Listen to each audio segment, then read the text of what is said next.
Hello, and welcome to the Model Railroads and Structures Show.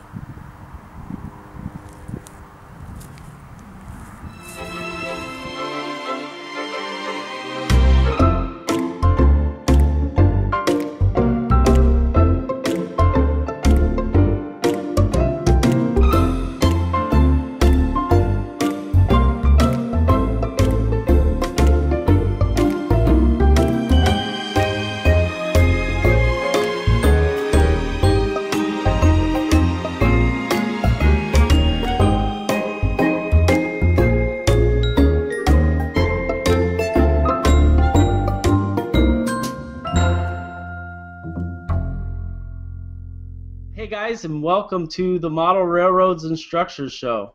In today's show, we're going to have a couple of guests join, hopefully. Already joined is Edward Traxler and Nick Masney from ImagineThatLaserArt.com. In today's show, I'm going to be unboxing a Sierra West Craftsman kit that I bought for $400. And I'll show a little update on the Chicago L from Imagine That. And what else was I going to do? Let's just get the show started. So, how are you guys doing? Doing well. What are you working on? Oh, I got Chester Fessmeyer as well. Woohoo! The master of HO. Yeah. So, Edward, you were working on your on 30 kit, weren't you? Or not? Your layout. Yeah, I was just messing around. I finally decided to add some pilings to the end of my pier, since I didn't want a truck falling off the end of it. Start screen share. There, it's come up. That's good. Oh, can you see it? Yeah. Okay. Wow, that looks awesome. Well, thanks. Yeah, that's an. I'm just poking around. I figured though the end of the pier was open, and it probably, even pre-OSHA, it would have been a bad thing. That's fantastic. Edward, what scale is that? Is that OM30? Yeah. Nice. Thank you. And it looks like you might have carved those the retaining wall blocks individually, or is that something different? No, it's just a casting. I just cast. I used my favorite mold, which is Lego blocks, and just made and carved it. Wow, that's outstanding. Nice job. Thanks. I mean, I like the I tell people I could be a modeler. I'm not. I mean, I like to model railroads, but I'm foremost a modeler, really. I like the sculpting in miniature. For sure. Oh, there's Ron. Okay. Yeah. So Chester Fessmeyer is going to be coming into the call soon. Nick, Yes, sir. you been working on anything lately? Yeah, well, we're keeping busy, right? The little business has been keeping Renee and I going like crazy. I haven't had much time on my own layout to do much. I actually got some people coming over this morning, a young family that has some interest in model railroading, so we're going to give them a little show this morning and Awesome. see if we can entice the father and the son and daughter into it a bit. And I guess that's somewhat of our duty, right, to try to continue the interest in the hobby. Yeah. Aside of that, I got spent a lot of time recently. George's Trains up in Toronto and Credit Valley in Mississauga have reached out for some product. Grimsby Station is one of them, and the Rapido gondola floors are seemingly gathering speed right now, which is great. So Renee was building a bunch of those up yesterday, and working on a new kit run. Maybe one of my first new total kits from scratch, kind of collaborating with a local modeler from around the Elmer area. Yep. And He's kind of been, long story, but I won't bore everybody with it today. But it's kind of a masonry building. It's configurable into a couple of different shapes. Like a freight forwarding type of a building with a loading dock in a bit of a pocket on the side of the building, and a little bit of a distressed brick look on this one this time around, Ron. So hopefully we'll be able to push something over to you and you can have a look at it in this environment. Sure, sure. I seen the test drawings, I think, at your house, right? You might have seen a few of those, yeah, kicking around, some hand scratching and whatnot. And finally got it to the point where I've given the gentleman three sets to start putting together. He's gonna paint them in various configurations, like you would have a stock model, let's say an average paint job, one coat, and then he'll probably dress it up into a few different layers of weathering and whatnot, a few different extremes and levels of detail. So it'll be kind of neat, kind of following along some of the conversation you and I have had in the past about, what level of detail can you provide in a kit, and to entice the average modeler, the experienced modeler, that kind of thing. Yeah, yeah.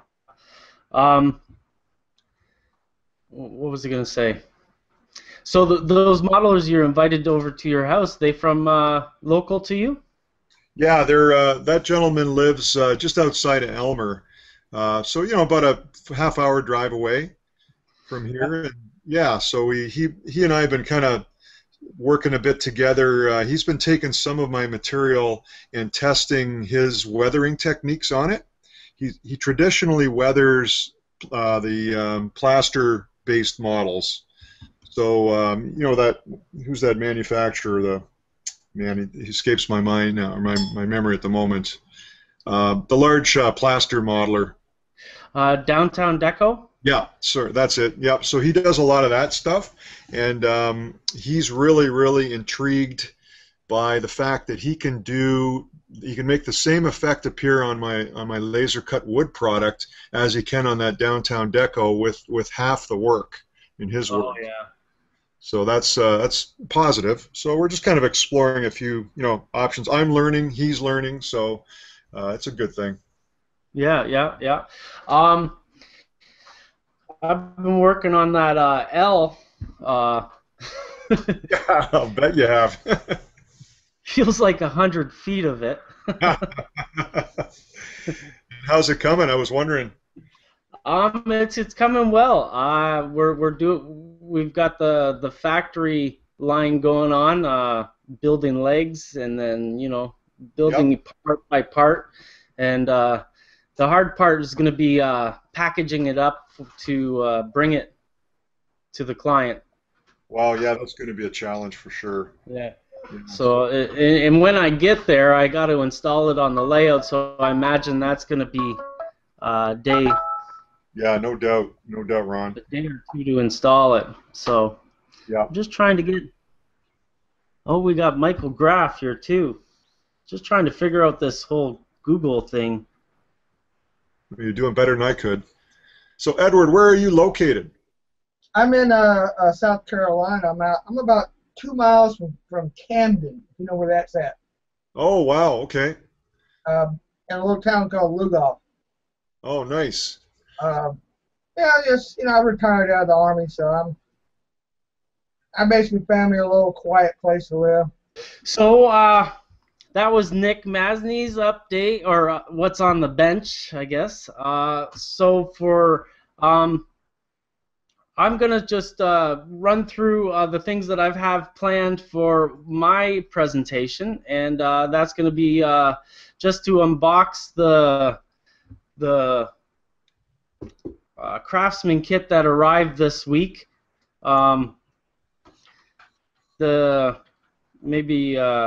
Maybe by next show we'll have an idea of how to get people to get their mics fixed and stuff like that. I know I had a lot of trouble when I first started to get my stuff all set up. So let me just change cameras here.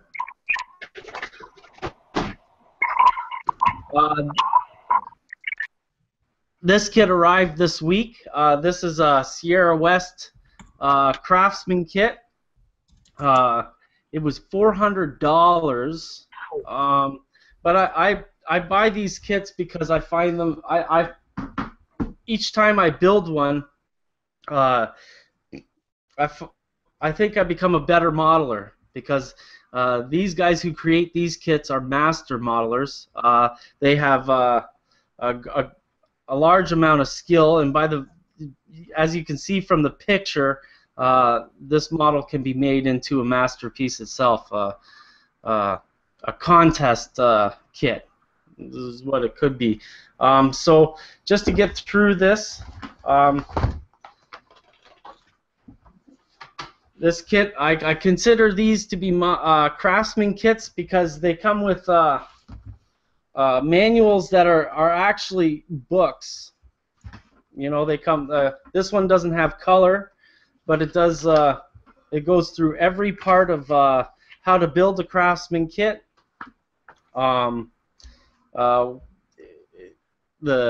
You even go through and you build one of these derrick, like a crane. It comes with so many detail parts that you could go days and days with all the detail parts. It's probably going to take me a week just to paint these things. As you can see, there's about 3 pounds of parts. Other things that come with the kit, like all laser cut. The roofing's all made out of card. Comes with metal roofing, laser cut shingles, chain for the derrick. This is a boat shell for the boat that's in the picture. Is it in this picture? No, it's not in that picture. Other things that come with the kit are full templates. The one that I looked at earlier here was when we build this. This one's for the boat. Put the boat together.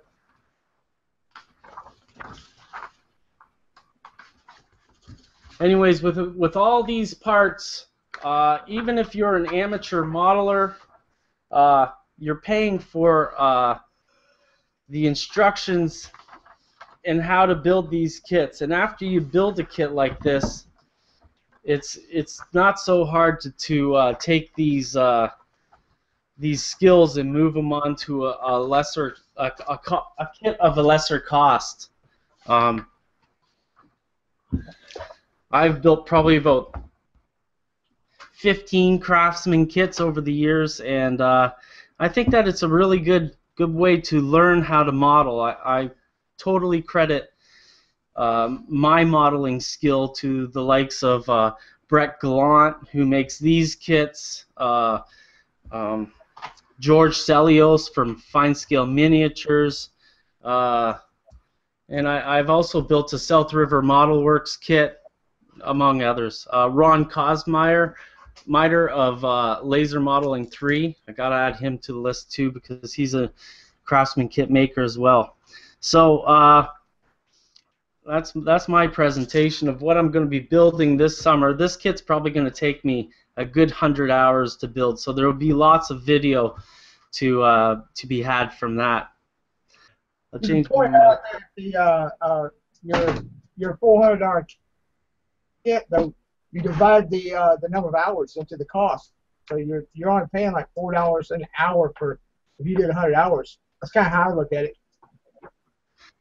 Very true, very true. And you get the kit, you get all these detail parts.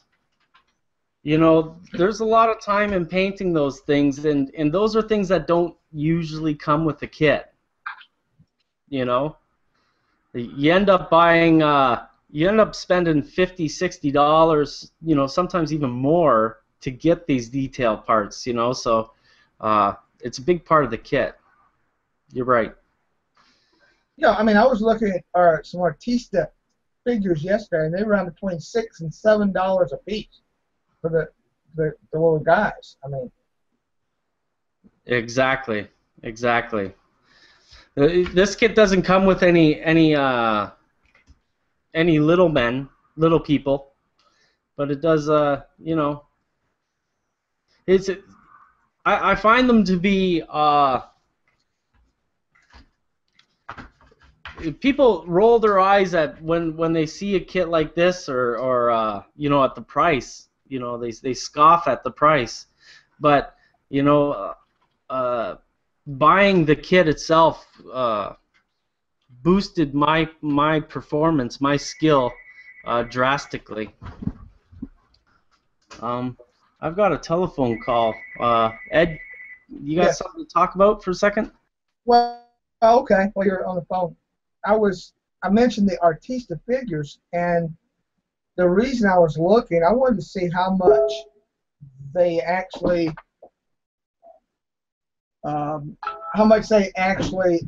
cost. But the reason being, I exported a 3D figure up to Shapeways. I haven't had it printed. I don't know how well it will print. But I can actually, my cost to me will be at least no more than what the Artista figures are. So that's something I'm going to look into. The cool thing, there's a program called Daz 3D, which seems to be used by little girls and stuff mostly. It's like little puppets. Yeah. Virtual puppets, I guess you'd call them. They can put clothes on them and then render them in like a castle or whatever. And what I found out was that you can actually export the 3D mesh. So I'm gonna play with that. Chester also sent a message, but I guess we're not getting through to him. That's a shame, because Chester, for anybody that does not know him, his HO vehicles look like 1/25th scale.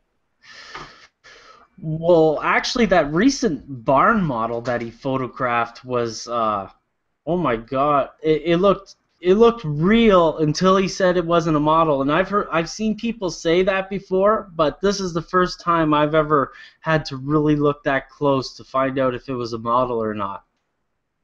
And then you realize the vehicles that's in it are 187s. Mostly Jordan. He likes Jordan a lot, and some of the other. But you're just like, your mouth drops open, and you're like, oh my gosh. Exactly. Exactly. He's like that Japanese modeler that does the 1/150th, I think, the Japanese N scale. He does all this awesome scratch building at that scale. I mean, you just sit there and go, you just shake your head like, oh my gosh. Sorry, Nick, I had you muted there. It's okay, buddy. No problem. I'm still all new to this stuff. I'll get better, I'm sure. It's okay. How's sales been for Imagine That? Not too bad. Like I mentioned, a couple of new products out there. The Grimsby station starting to get a lot of traction. I seen that on on the George's newsletter, by the way. Oh, really? Okay. Yeah. Yeah, the photos, I'm going to have to send him my better photos. He took the photos from that gentleman I was speaking to you about, that local modeler. So the local modeler had done it up, but not quite to the original intent, the prototypical intent, which is okay. Everybody's got their own flair and style, right? Yeah. So I think I'll send them my official website photos and that.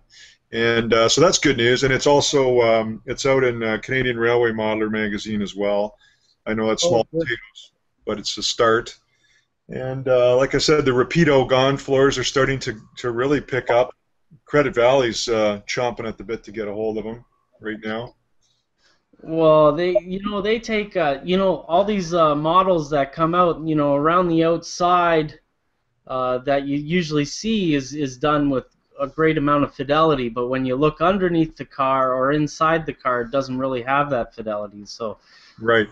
Those probably add a lot towards the realism of a model. I think so too. I think just dropping in a, that, and it's all about the right material too, right? So you're putting in an authentic material. You can't beat wood. Replicating wood with wood in some cases. So I think it's cool. Yeah, well, nothing looks like wood better than wood. Exactly.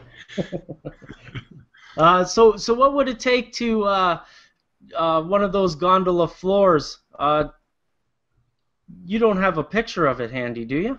Let me work on that. I can try to share one with you once I If you figure that if you technology. send, What's that? oh, like if you bring up a picture in a window on your computer, and then on the left bar of Hangouts, there's a screen share. Okay. You have to bring up the picture first, and then the screen share button, and then you can pick the window that you want to choose. Okay, cool. Give me a minute here. I'll dig some up. Sure, sure. I should have actually. I've got a couple of photos of imagine that right here that I can bring up. This whole YouTube thing. Yeah, I got my first video out on YouTube too. Oh, did ya? Good. It's just a picture of my hands putting that floor in, actually. But it's kind of unnerving. You don't realize how, and I can appreciate what you're going through right now too. It's not easy, right? No, it's not easy at all.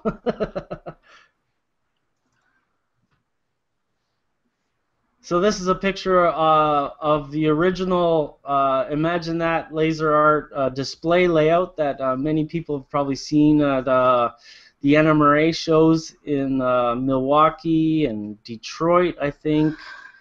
I think it's also made it to Springfield a couple of times before you bought the business. Yeah, I believe it did.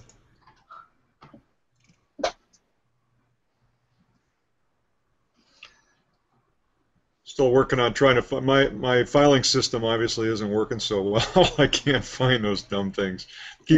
I'll get there. It's all good. I'm gonna blame it on my wife. She must have moved some stuff around on this PC. It's Mother's Day. You can't do that today. It's not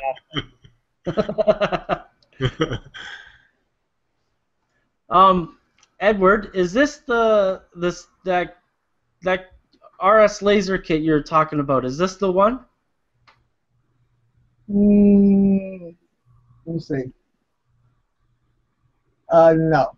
No, okay. Because one, I guess, the Randolph Depot. It's a thing with like a turret. Oh, okay, okay. Whoa. And it's like I won it. I entered the one of the build offs on what is it, Kit Laser? I mean Kit Forums website. Yeah. And so I won it, and then it was too big. I can't use it. So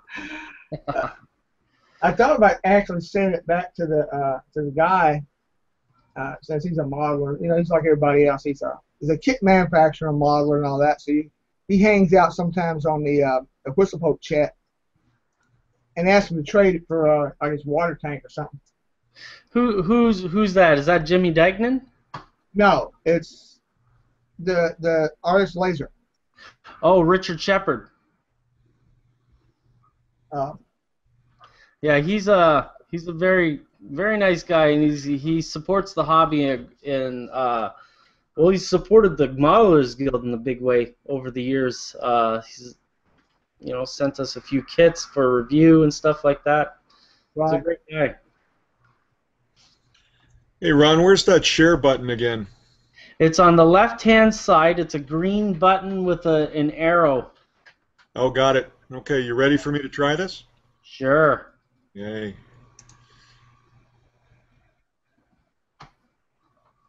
Let's see if I can, I'll pull up the specific pictures. Can you see my, all those little tiles? Yeah. Okay, let me just open that up. So there's not the best quality photograph, but you can start to see a little bit of Oh, I see down in the middle there. the drop-in part. Can you see that, the floor in the gondola? If you right-click on that and press Preview, it'll probably bring up a nice picture for us. I thought you weren't a geek. There's preview, buddy. I don't see preview. Right click on the picture. Yeah, I am. Yeah. Okay. No, it don't show that. Oh, Or if you click on the picture and then up at the top it says preview, beside organize. Beside organize. Just below your URL bar. Okay. See the preview button? I'm looking on your screen here. Yeah, you can see my screen, but I don't see what the heck are you looking at? Organize, preview, burn, new folder across the top. Yeah, but I don't see organize. It's the first one. Really? I see file, print, email. Below. We're looking at your screen. The window with all your photos. Yeah.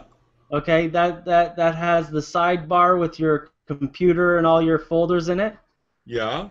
So just above that, it says videos, and then there's preview. Let me go this way. Yeah, there you go. In the window, right there. All right. Did Now that? you gotta select the photo first, though. All right. Got it selected. See that? And then press preview now. Should be the same. Oh, okay. So the problem is you got to press screen share again, and it should show you the windows to choose. Oh, is that right? It's not showing us. It's showing us your folder window. It still is? Okay. Yeah. Okay, hang on. What are you seeing now? Anything? The same folder window. Shoot. If you press screen share again, you should be able to get a choice. Okay. Oh, we're changing now. All right. Nice green screen. Screen's green. Yeah. How about that? Nothing yet. I have to do some practicing offline. Sure. Well, don't when I put this video back up, I'll be cutting out all This goofy stuff. topic and dead air and yada yadas. If you cut all the goofy stuff out, you don't have anything left. Shh. Oh, there we go. You see that? Yeah. Okay, let me see if I can flip a few pictures around here. There's, it's tough to see. Can you see that? Yeah. Awesome. Okay, so if I scroll in a bit, you can still see it? Yep. Yeah. Yeah, so you can kind of, it's not a great photo, but you can see the stock floor up in here. Can you see you can see my cursor too? Yes. We see. We're actually watching your screen as you move it around. Perfect. Okay, so there's the drop-in floor right there as an example, and that's basically it in its raw form. So you really don't have to do anything to it. No, that was the thought. It was that's really coming off the laser just like that, and that's why I'm kind of calling it a weathered wood floor, because you really don't have to do a thing. You could, I've done some gray washing and things like that on my models, and it does take it another level. But for the average guy, just dropping that onto this, mono-coated gray floor makes a huge difference. Mm-hmm. Mm-hmm. So, Like if you're putting down a metal, like putting stuff in there, you could put dirt, dark weathering in there. In those spots, but it looks great as it is. Yeah, then you can drop some some rusty parts in there or whatever. That's probably a better photo there as an example. I like how you got the weld bond there.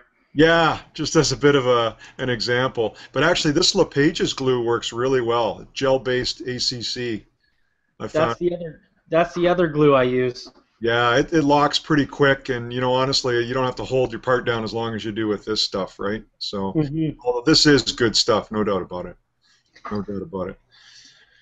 I like that Gel CA the way they have it too, because it doesn't dry up on you.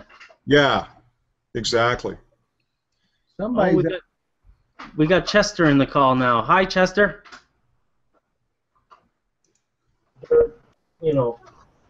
Dark weathering in there in those spots. But, you gotta mute your YouTube video. Yeah, then you can drop some some rusty parts in there or whatever. That's probably a better photo there. That's an example. Chester, you're watching the YouTube video live as well. You need to mute that because it's coming through your mic. ACC. That's the other glue I use. Yeah, it locks pretty quick. He'll figure it out in a minute. That 30-second lag, remember? Can you see the other photo that's up? Nope. No? It's the same one. Okay, hang on a sec.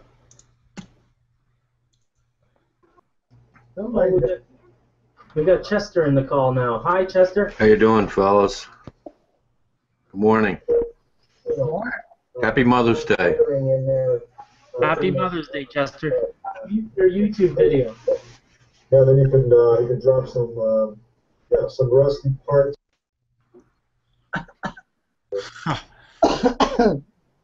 We'll figure it out. Oh, there we go, Nick.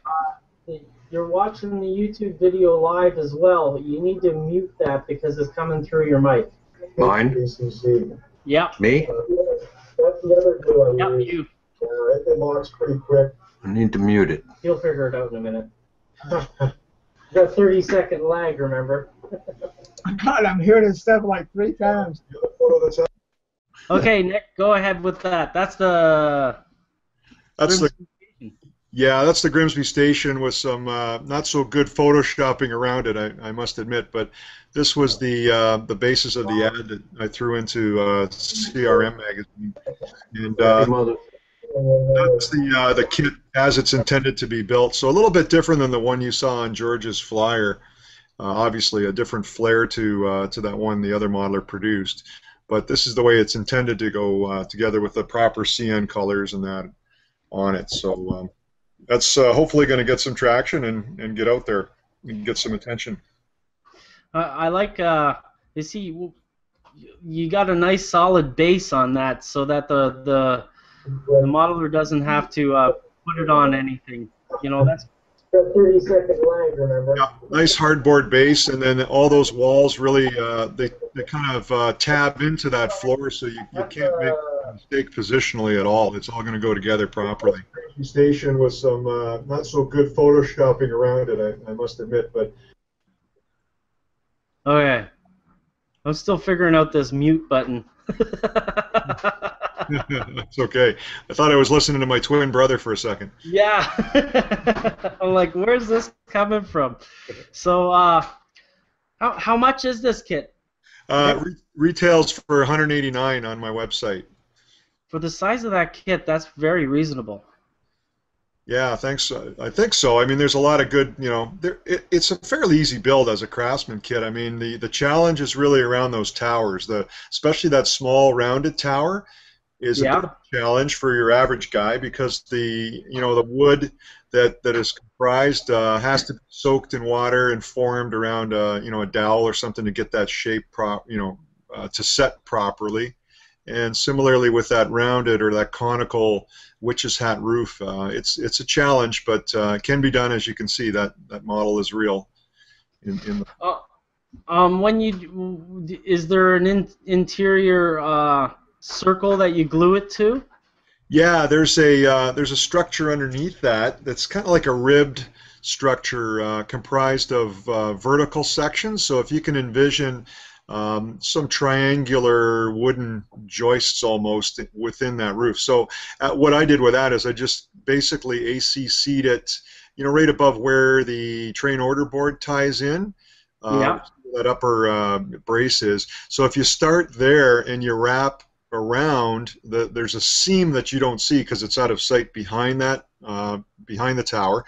But you basically want to work that roof around so that you close that seam out of view behind the back of the roof behind the tower. So it's doable. It's just a bit of a challenge, as a lot of these kits can be. But that's probably the most significant challenge in the entire build. Yeah, everything else looks square and circle that you glue it to. Yeah, there's a structure underneath. And we're still getting Chester's YouTube video. The YouTube video, all you have to do is turn down the volume on it, not mute it. It's in the bottom bar in the YouTube video. There's a little volume bar. Just bring that down to the bottom, and our Hangouts should then. I don't know why your Hangout's not sending you sound, Chester. Starting to. Oh, maybe we got it fixed. I can hear you fine. Okay, here we go. Chester's on live. Hi, guys.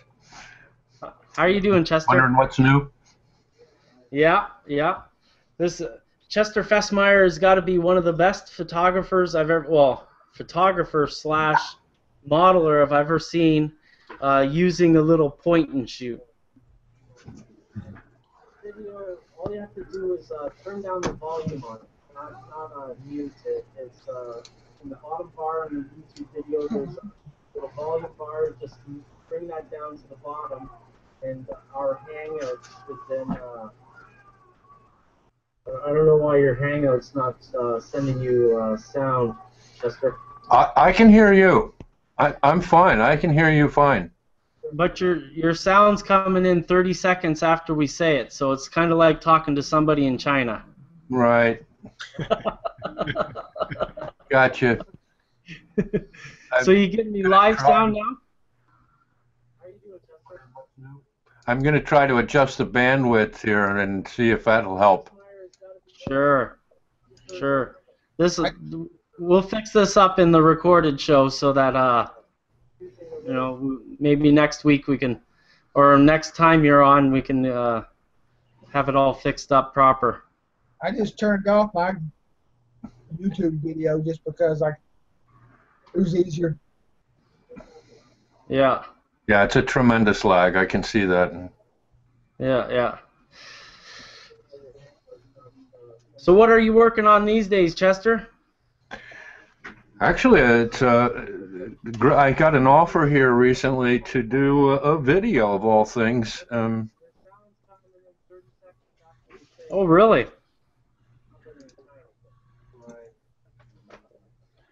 Hey, Ron, sorry to interrupt you. I'm going to have to drop off. I got company coming.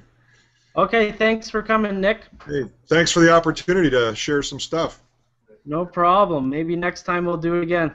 Sounds great. Talk to you soon. Okay, bye. Bye. Okay, Chester, are we live? You're live on my end. I don't know. Okay, perfect. Before I was sending you a message, and then all of a sudden, 30 seconds later, you'd say something. Am I back to a normal response now?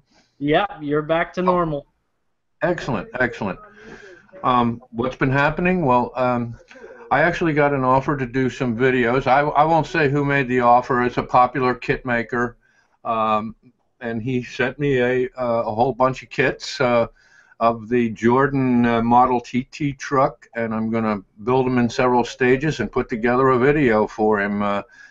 Go over to his place and visit with him, and he has a photographer all set up, and it'd be an exciting experience. I've never done anything like that before. That sounds like a lot of fun. Yeah. So that's about it. I have some small projects of my own that I have on the bench for this fun stuff, you know. But other than that, nothing major. Oh, I'm going to try and scratch build or kit bash an RDA building into a firehouse, which ought to prove interesting. I don't know much about firehouses, but we're going to try it. Oh wow, those RDA kits are really they're not so much money. No, they're not expensive, and they're easy to manipulate. They're easy to chop up and make a mess of. But yeah, we can. I think we can do something with it. Yeah, I've built a few of those. So this video, you're doing it with a friend who's local to you, then? I take it? No, actually, well, I guess I probably could let the cat out of the bag. I wasn't told to be quiet, but Brian Bollinger of Best Trains. Oh, great. Yeah, and I've done some things for him already. He has a kit that he's producing of a garage, a rural garage, and I did a whole bunch of trucks for him to give away with the kits.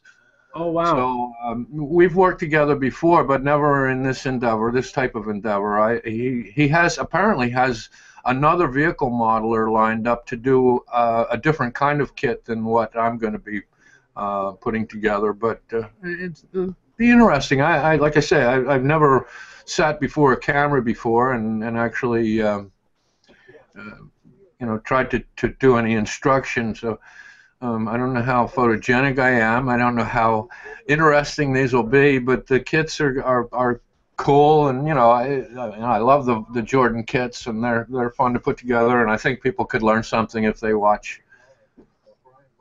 Brian Bollinger actually was the first guy to ever send me a kit for the Modelers Guild website. He's a great guy, and his website is at besttrains.com, BEST. Or is it just best.com? I think it's Best Trains. Yeah, it's Best Trains. BEST Trains. Yeah. They're over in New Hampshire, so they're not, they're a few hours away, but I think, I don't think it'll be a problem. Right on. New Hampshire is more than a few hours from me. Yeah, it would be. I'm over on the coast. HR services, we meet on the forums, but first time we ever met. How do you do, Ed? I'm doing all right, man. I've always been an admirer of your work. Thank you. Thank you. That's I don't. Well, and it's mutual, so. There's a lot of that going around. About your barn that you built just for the photos. Yeah. And Ron was saying that if he didn't know better, he would have thought it was a real actual photograph. Well, what is modeling all about? It's making it real in miniature. I mean, that's what it's all about for me. And if you can convey that in photographs, and you can then we've achieved what we wanted to do. That's the whole point of it, in my opinion. The only thing that tipped me off was when I looked at the hay or straw in the loft. I was like, well, that looks a little too big. And then I started looking closer, and then I started putting it two and two together. It was on the Modelers Guild Facebook group, so I was like, it must be a model. And then talking to you last week, I found out that you took the photo with a point-and-shoot camera. Yeah. That's all I use. That's all I have for years and years, but I find that remarkable. Such a fine photo, put out that kind of photo, was done from a small camera. Yeah. Well, of course, if you take your camera back away from the scene, I lose all field of focus. We talked about this the other day, about not having an f-stop on a camera, of course, is a real detriment when you're talking about field of focus. So I lose that, of course. But when I want to get up close and detailed, the macro in a point and shoot is entirely suitable for that kind of work. I think it works good.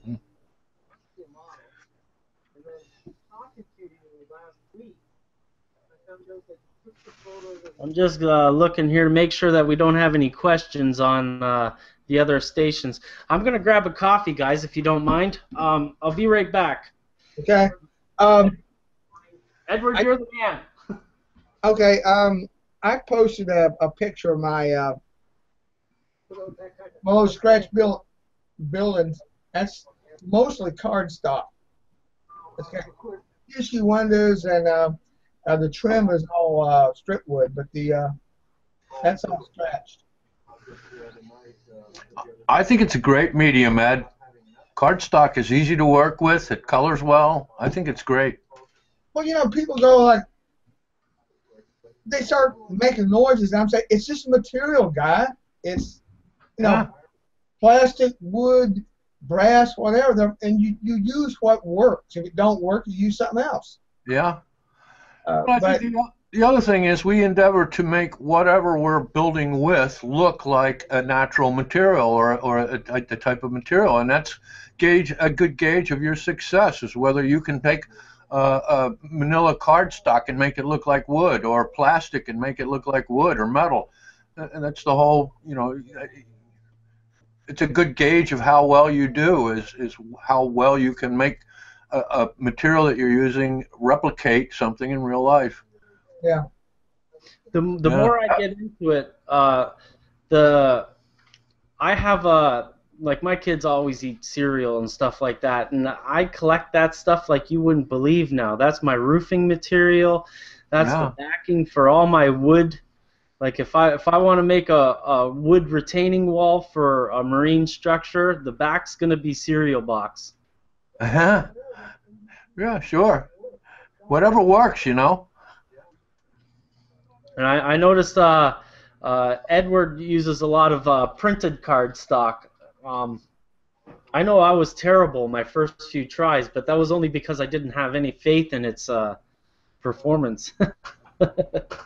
well, it depends. The clapboard, like in this picture, of course, works better than a printed brick.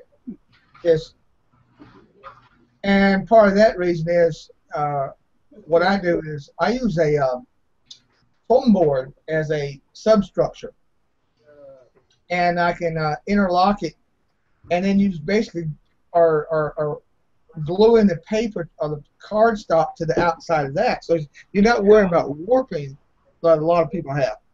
Yeah. But then what you're doing is like what I did was print. I made a big sheet of just clapboard, and then what I did was cut out 2 board wide strips, and so I could overlay them by half a board or a single board, whatever it is. So you get actual, and like, you know, this is about in O scale about 3/4 inch thick. So you're actually using a scale board. Yeah. Board by board.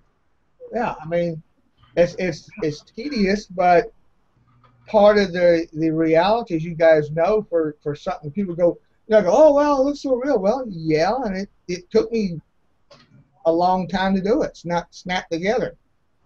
Yeah, I feel the same way about roofing material. Takes a long time to do it, but course by course is the way to go. Yeah. I agree. Speaking about foam board, I use foam board a lot. I use that for my base. I use that for concrete. I use it for brick roads. I use it for retaining walls. That foam core works great for nearly everything. Foam core and concrete paint. I also found architectural task board, which is basically a heavy cardboard, but it's solid and it doesn't have a pattern on it. Is a nice building material. You can carve stones in it. It glues easy, and it's got some structure to it, so you don't need to brace as much. Actually, that's something that me and Nick were talking about a couple of weeks ago. He was asking me about that stuff, and I forgot the name of it, and it's called Architectural Task Board. Architectural task board, yeah. And it's funny, I had, I'm sure you all are familiar with the name Ken Hamilton. Oh, yeah. Ken and I are good friends. We've known each other for years and met several times. And Ken turned me on to this architectural task board, and he gave me a website, and they actually sent a bunch of free samples out to me. Well, in HO scale, I'm able to build a couple of buildings with the samples that I got. So, you know, but I can't remember the name of the outfit. I wish I could, or I'd give it to you so you could get your free samples. I think I got the free sample a few years ago, and I've looked high and low to try and find this stuff so that I could send it to Nick because he wants to use it in the manufacturing of his kits. Good idea. Good idea. I can see where if you're in a moisture area that it would warp. I can see where, you know, a product like that could warp and would need to be braced well. But that's not an issue. I think it's imperative that you brace your buildings anyway. So yeah, brace and seal them. Yeah, and seal them, right? Yep, inside and out. Yeah, because you know, I have a few old kits that spent some time in storage in the shed, and those walls are warped. Even styrene, even a heavy styrene will warp over time. You know, it's inevitable. I mean, we're dealing with products that are so thin, so small, that they just can't remain stable. It's just impossible. It's very true, and I've heard a couple of comments when I've been out and about talking to modelers. They say, well, what's the deal with the kit that comes with the interior wall joists? And that's the use case for interior wall joists, is to keep your walls from warping. Right. Right. Oh, I'm lucky enough to have, I mean, I'm a woodworker, so I have access to all different kinds of wood, and of course I have the machinery, so I mill up all of my own wood if I'm doing a wood project of any kind, and I can make the bracing whatever I want, and in fact, I've even gone so far as to take solid blocks of wood and glued my, like a roof system, for instance, just make a solid block that's the size of the roof and cover it in my roofing material. Oh, that's a good idea. It's not going anywhere. So true. So, oh, there's Edward showing some photos. What are those photos of? That's the way I use my foam core.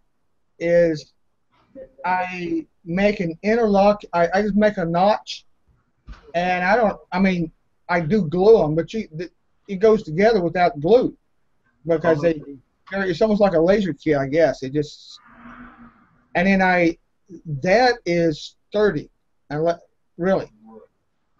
That's on 30. Yeah, that's O scale. That's let me see. I got a picture. See, I gotta share it again. 1 second. Oh, I got it. Okay, that isn't just put together. The one on top is one was just cardstock. Yeah. And then I built another one using the foam core, and you can see it just snaps together. But so you don't have to paint the inside because it already came black.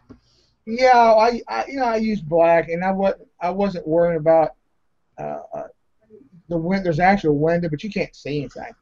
Oh, that's good. It's updating. See, that's where I'm cutting the walls out for the printed stuff, right? Oh, I see. And then I layered these two. I printed 2 copies, cut out individual boards, and layered so you get a 3D effect. Yeah, very good. Yeah, that's the only complaint I have about the printed stock is the fact that you lose the structure. But if you're going to print out each individual board and lay it on there, you're going to get that texture. You're going to see the individual boards. Yeah, good idea. You can see that picture right there. I'm cutting them out, and then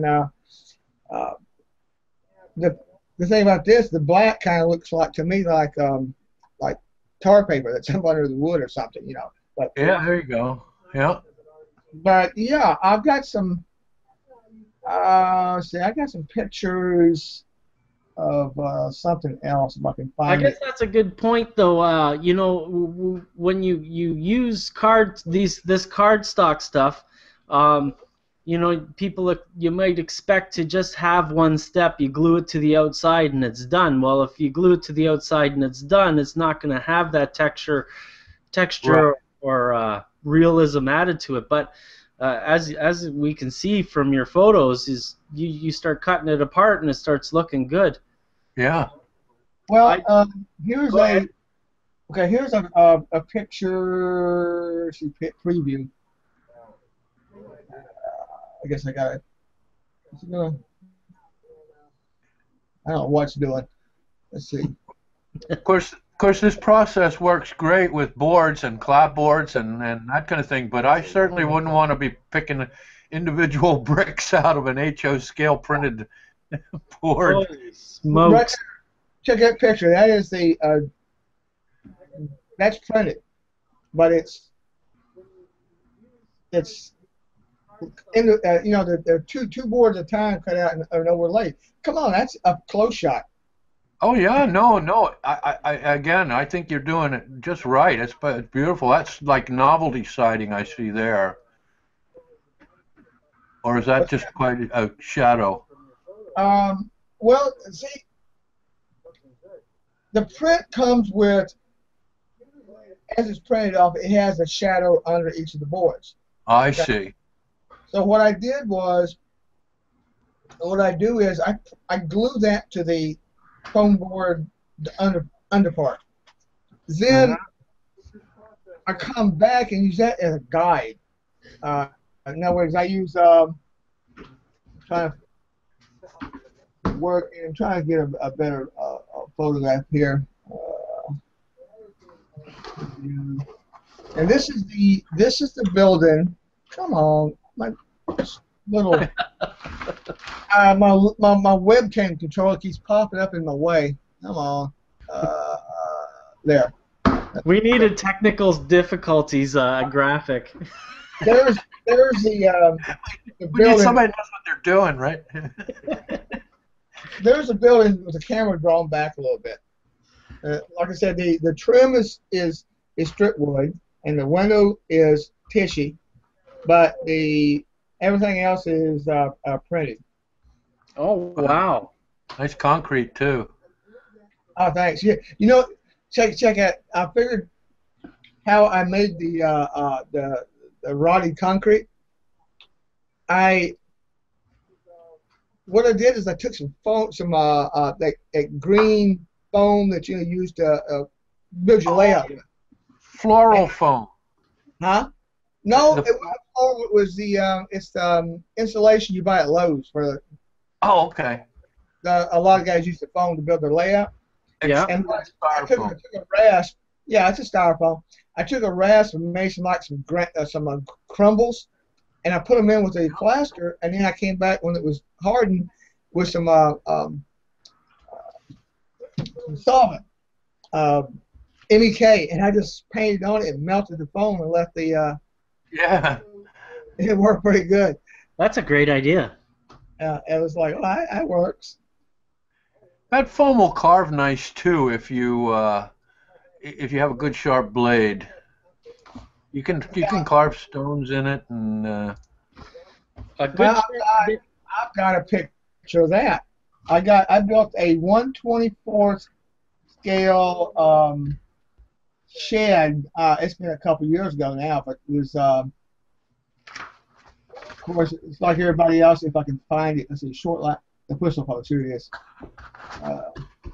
A good sharp knife is very important for working on that stuff, though. You know, if you don't have a sharp knife, it starts pulling on the styrofoam, you know, chunk off in circles, and it doesn't look very realistic at all. Yeah, no, it tears. Yeah. Hi. Yeah, exactly. Where is that picture? This now I'm going to see if I can try to put a picture up here. Yeah, let me explain it to you. So what you do is you bring your picture up in a preview window on your computer, and then after that you go to the left side of the Hangout, and there's a green button with an arrow pointing right called Screen Share. And I then did it. yeah, and then you'll be able to pick the window that you want to share. I just put a picture up. That's carved out of the blue styrofoam. That's a 1/24th. Oh wow, the Chester's got one up too. Yeah, that little retaining wall is extruded styrofoam. Oh wow. Yeah. Now, do you cut those pieces off separately and glue them onto a backing? No, that is a sheet that I carved the stones in. I just carved them in with a knife. Oh wow. I used a straight edge. You can see all the stones are straight. You know, there's not a the courses are straight. Yeah. But here on the Maine coast, a lot of breakwaters, a lot of stone piers are made of cut granite, so they are laid almost like bricks. They're all the courses are straight, as you see there. Oh wow. Yeah, yeah. I live. My house is only about 100 yards from the water here, and I'm out there all the time on the water. And the area that I live in is old and established. It's been around. They've been fishing here for 150 years. So there's a lot of old stone piers, and of course, this area is known for its granite. Rockland. They say that half of Washington D.C. is Rockland granite. So, you know, there's a lot of cut granite work around here. Oh wow. Yeah. It's easy. I get a lot of good subjects to photograph. There's a lot of things to photograph. That figure goes perfectly with that shot, by the way. Actually, my research photo folder is pretty much exclusively Maine photos of the harbors and the marine. Yeah, I'm amazed at how this area is so popular with model railroaders. Of course, there's a lot of diversity here. There were a lot of narrow gauge lines in the area back when. I think it could be the narrow gauge component to the marine modeling, because narrow gauge is so popular. Yeah. Yeah. So you're friends with Ken Hamilton. He's the other guy. There's two guys who when they take pictures of their photos, that you gotta look twice. And he's the other guy. I find it funny that you're a friend of his. Well, Ken's a true artist. I mean, Ken studied art and has a formal background in the business. So I take everything that he says, you know, and I apply it as best I can, because not only that, but he's a great guy. He's very informative. I went a couple summers ago. I drove all the way down to Philadelphia to see an art show that featured his miniatures, and it was very interesting to look at the public outside of the railroad crowd there to gauge to look at their reactions. It was interesting. I got a kick out of it. We stood in the corner and chuckled the whole time, you know, because it's the kind of stuff that we like and do, and we know it, and all these people were oohing and ahhing and really making a big deal out of his stuff, which they should. It's fantastic work, but you know, that was the one where he had his the old building that's being torn down. He had probably 8 or 10 different dioramas on display, and he had a couple of 187 scale dioramas. People don't realize it, but Ken works in 187 scale. His stuff is unbelievable. He did a hot rod, one of the Jordan hot rods, and the engine is all wired, and there's the plumbing, the electrical lines, and the brake lines, and it's really a phenomenal model for the scale. Something I could never do. He's just unbelievable. I need to check him out because he just moved to South Carolina. Yes, that's right. That's right. Yeah, he was. He's about 60 miles from me. Oh, no kidding. Oh yeah, yeah. I mean, in fact, I went to the town that he's moving to. I just went out there to eat lunch just to check it out and send him some pictures and stuff. I got to get down there. I mean, he's a neighbor now, so I got to get down there and at least go buy him buy him a burger, I suppose. Take him a bottle of whiskey. He'll like that. Okay, well, I was going to say beer, but a lot of guys are like, Oh, I don't do that kind of stuff. You know. Yeah, right. I don't know. He's on his second marriage, and his second wife has Judy. She has put him on the straight and narrow path, so he may not be taking booze anymore. I don't know. I know he was. He posted a video of his dogs, his greyhounds, running around like crazy. Evidently, they like the move. Yeah, they're into the what do they call that? Not restoration, but they save the retired greyhound racers. Okay, yeah. Well, they were sitting there, and they had one was in the video. She was running full out inside the yard. It was like, and the other one was just sitting there watching her. It'd be nice to get Ken on the show to explain some of his craft. He'd be another guy who would have great content for video for YouTube as well as yourself, Chester. Well, he wrote a book. It's excellent. His diorama, how to build diorama backdrops for automobiles, for models, car models, and I was geared towards the 124 scale crowd. Of course, those guys, they do some phenomenal work with their vehicles and all, but unfortunately, you don't always see them in a nice display because a 124 scale garage has got to be huge. I can't imagine that many guys building backdrops, and yet a scale setting for our models really validates them. It takes them off of a white blank page and gives them a storyline. A nice day to encapsulate them. Column for the modeling for a car modeling magazine. I don't know if he still is or not, but who published that book that Ken did? Was it Kalmbach?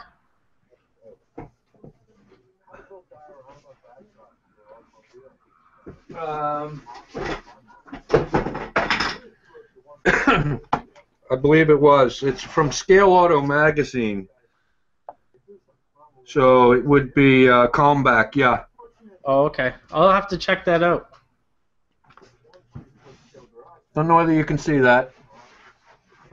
How to build creative dioramas for your Scale Auto models. Yeah. Very informative. He talks about not just the layout and how to do a base and all that, but he also gets into a lot of weathering techniques and things like that, how to weather signs and metal and things like that. So it's a fairly comprehensive little book here. Unfortunately, you got to buy this today. I saw one go up on eBay for like $300. So, holy smokes! So they're not cheap anymore. They're very desirable and collectible, I guess. And I have a signed copy. Put that up on eBay. Get an unsigned copy. Well, when I'm ready to retire, I'm going to sell it, I guess. I'm looking at his a lumber stacker diorama from the Modeler's Annual. Yeah. Let's see. Another great magazine, by the way. Let's see. Oh, yeah, that is a great magazine. I love my Modelers Annuals. I'm sorry to see they're not in print anymore. Yeah, that's a good one, Ed. Yeah, I mean that was 125th because he used the old Clampett Model A, Model T, whatever it was for the base for that thing, for his stacker. Oh, that stacker was an amazing model. Right. He got some great photography out of that one too. He took it to a lumber yard and used the lumber yard for the backdrop. Oh, did he? Yeah, unbelievable stuff. I should probably pop up his Fotke page. He has a compendium of all his photographs in his Fotke account. I think it was him that I stole. He had a step-by-step on building a wheel, and for one of his vehicles, And Yeah. I use that to make. I basically copy the method to make a big pulley. And I was surprised that by breaking the steps down into, in small steps, it actually wasn't hard as I thought it was going to be. Yeah, yeah. Yeah, he's the one that taught me about modeling subassemblies to get to treat each subassembly as a model in and of itself, and then to assemble into a much larger model that makes up a whole piece. Yeah. And he is good at. First of all, he's very good at sharing his knowledge. He's not afraid to let anybody know how he does things, and a lot. I go on. Well, you know, Ed, we were on the Westlake Publishing site. He used to be on a lot, and he would share anything with you. He's not interested in making money. He's on CDs and things like that. So he's good like that. Oh, that's another reason why I need to go down and see him. All right, there you go. Pick up some freebies.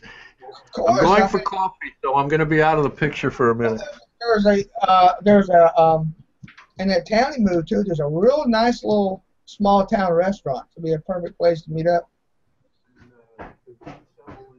Other than the fact the waitress looked like she was from New Jersey or some. I mean, she had piercings and tattoos and a mohawk. She's a modern girl. Yeah. I'm moving into my new shop this week, so I'm getting jealous because I can see in both Chester's background all his paints there on the shelves, and in your background I see all the scenic supplies.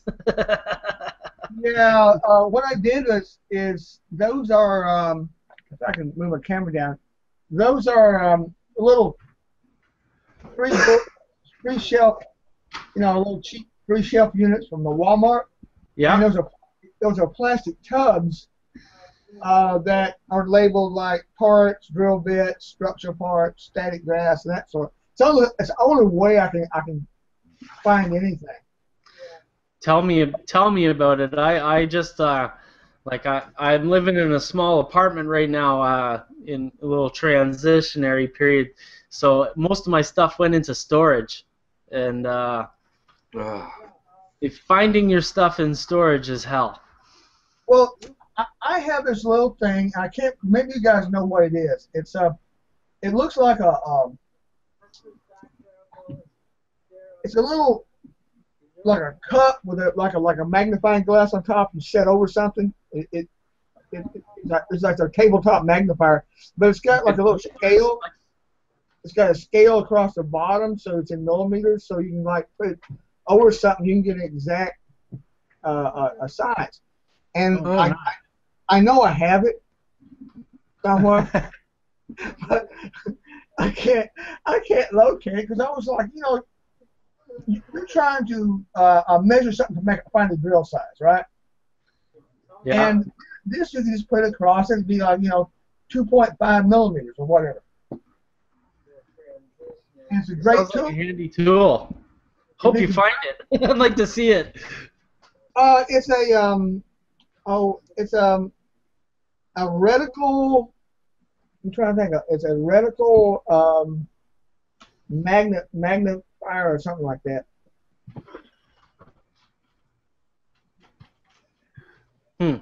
I can't even find the name of it anymore. I bought it off of off of Amazon. But, of course, then there's those tools that you buy that you never use.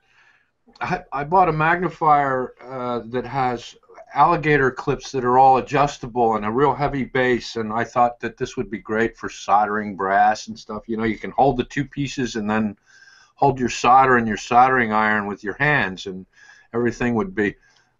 I don't think I've used the thing once. I tried it once, and then it was like, this is useless. I can't do this.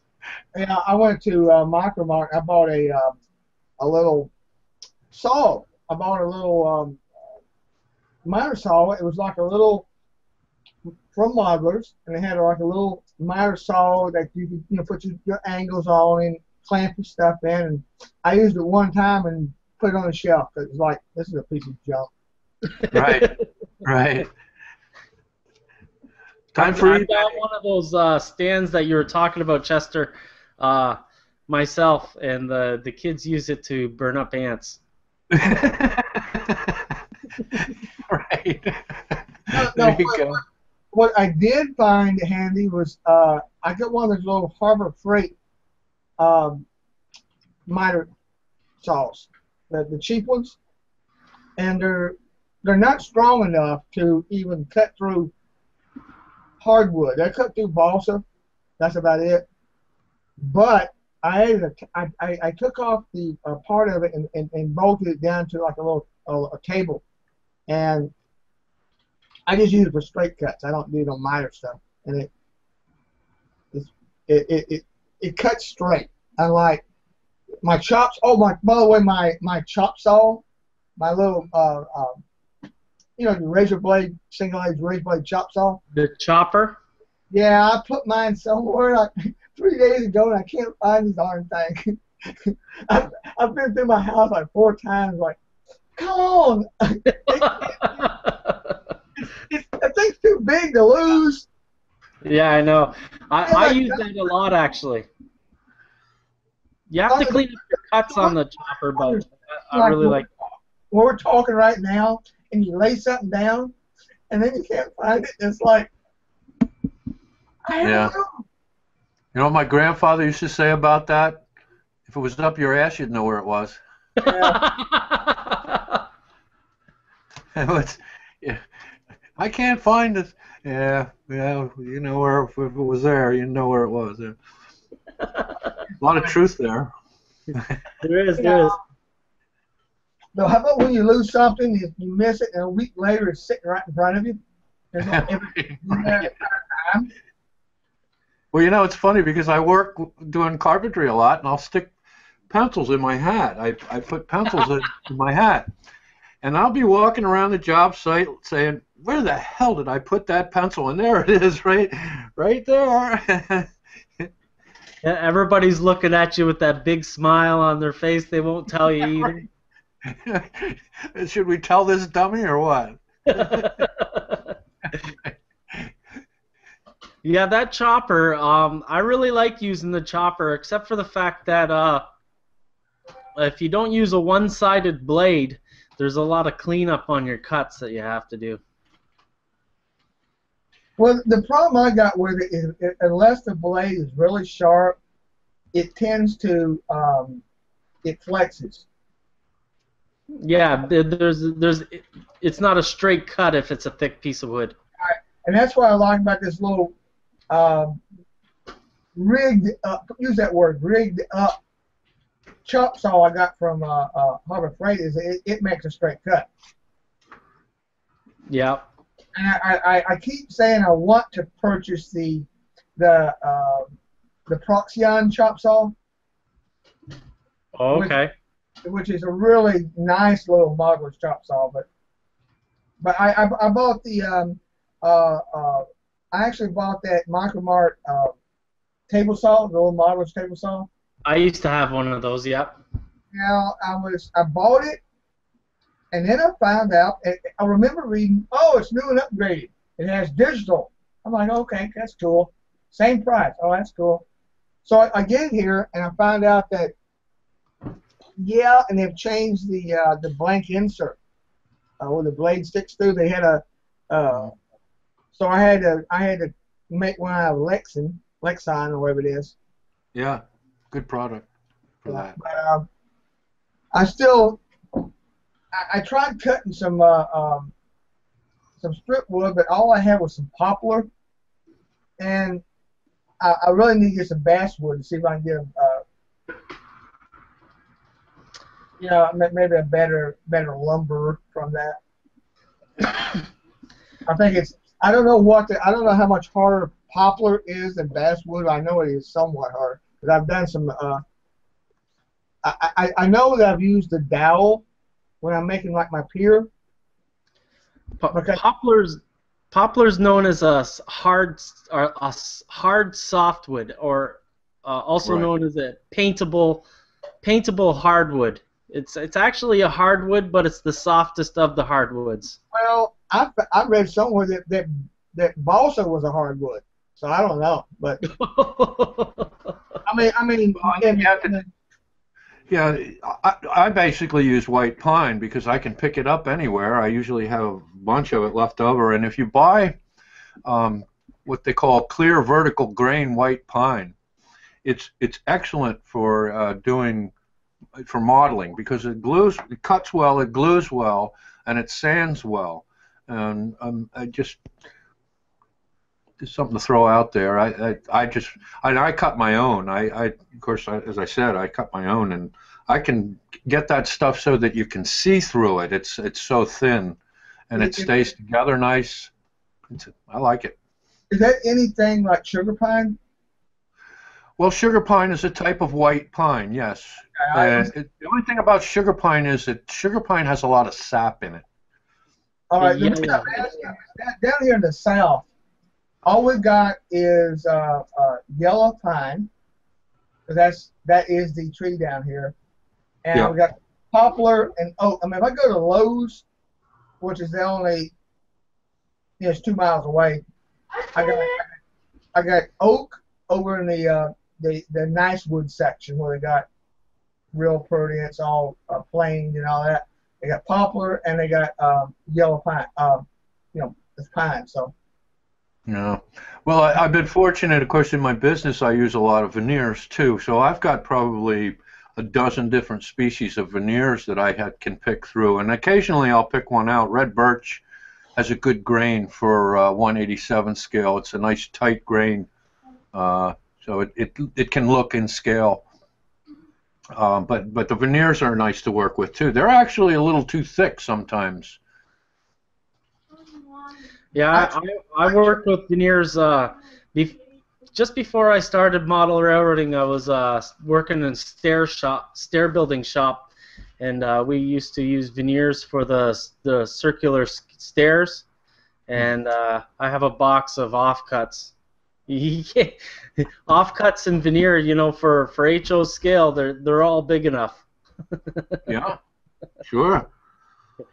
We also used to use our carpet stairs. Used to be white pine or sugar pine. The only thing I find about sugar pine is if you don't get it painted or sealed before a certain time, it starts to yellow. Yeah, it will. Yeah. It will, but it takes color good too. That's the other reason I like it. It doesn't take much to get a good color to it. I know guys have so much angst over, since the loss of this flow quill. What is it? Silver. What was the big popular color? Driftwood. Driftwood. Driftwood. The loss of that, there's so many guys who are like they're pulling their hair out. How do I color my wood? How do you? And really, I don't think there's a whole lot of secret to it.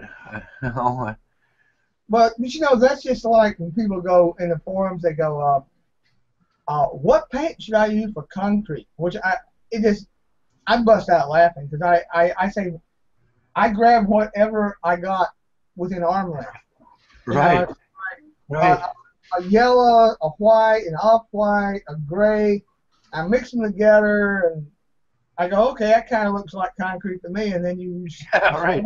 paint it and you dry brush it, and it's like there's no such thing as. I mean, I'll use a concrete base color that says concrete, but I use that just to get a start. Yeah. I do the same thing. When I just painted that recent thing that I finished, that brick workshop, has a styrene floor, and I just got the paints out of a little bit of gray here, a little bit of brown, a little bit of black, mix it up and shoot it, and it's just do it by eye. I mean, I think one thing that an awful lot of modelers make, the mistake that they make, is they model after other models. And I think what you have to do is you have to you model real life. So that's what you have to look at. Don't try to replicate another model and what another guy has done, because your techniques and the way you do things are never going to be completely in sync with the way that guy did it, you know. Well, the thing is, I was out driving a while back, some little back road. I was just driving around, and the road was an old concrete road, not an asphalt. And by the way, I told somebody, says, you realize asphalt road is actually asphalty, and it's actually asphalt concrete.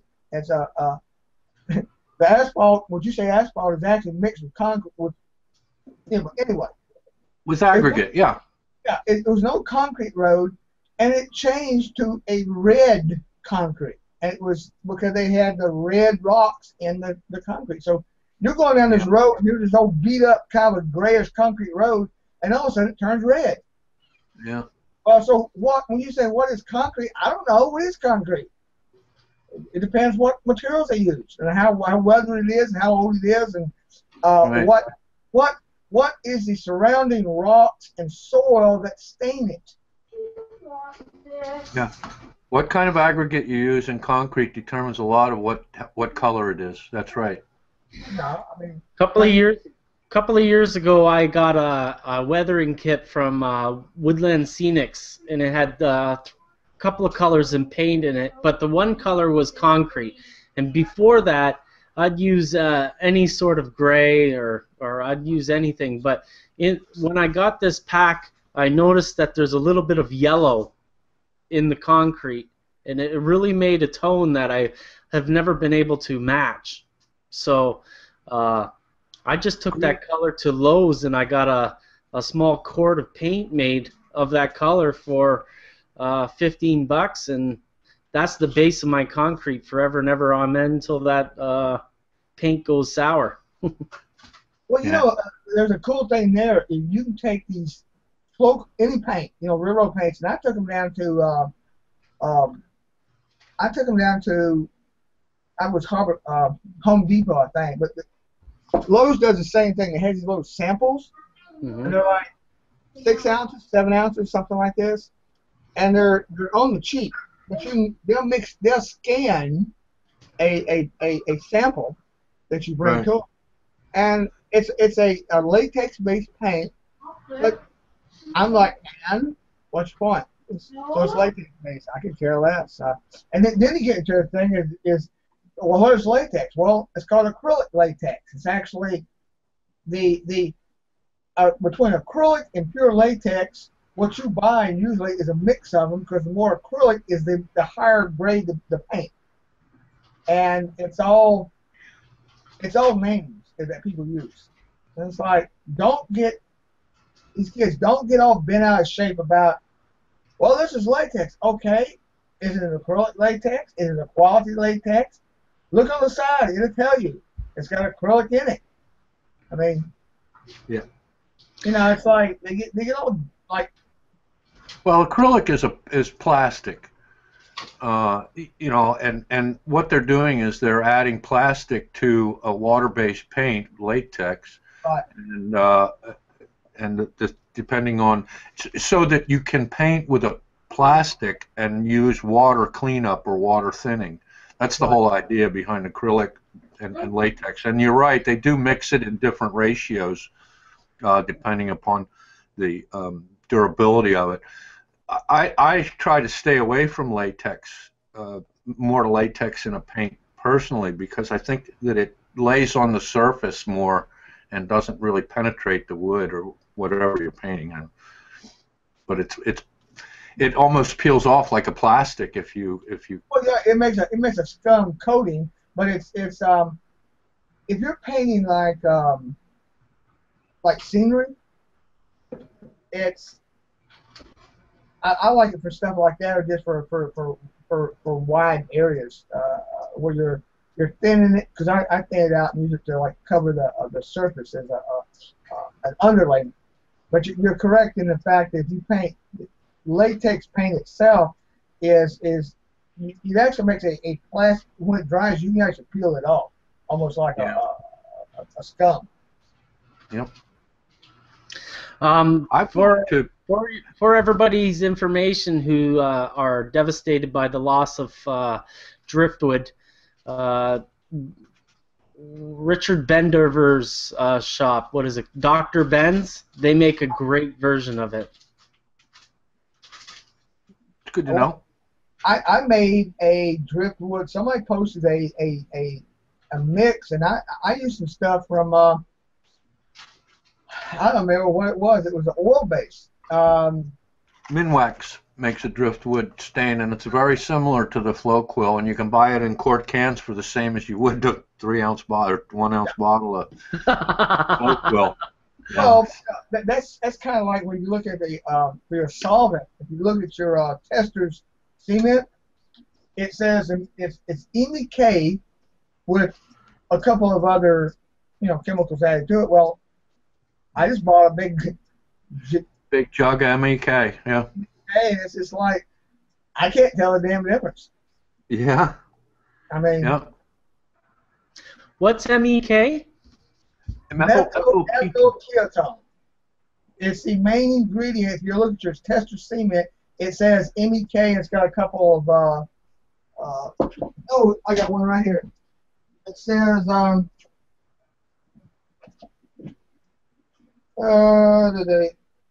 contains acetates and methyl ethyl ketone. Well, methyl ethyl ketone, I can go to Lowe's and buy a quart for, I don't know, what, $8 or something like that.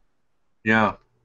I mean, if you want a thicker, it's very watery, but if you want a thicker version of it, take a little bit and pour it into a bottle, and then take some styrene sprue, some sprue from an old model or something, chunks of styrene, mix it in there. They will dissolve, and it will give you a thicker solvent-based glue, something that you can brush on, whereas the MEK is like water. It's very thin. Well, I tell you, another place is walk over to the plumbing section where they got the solvents for the PVC pipe. Yeah. A couple of those got MEK as a base. So,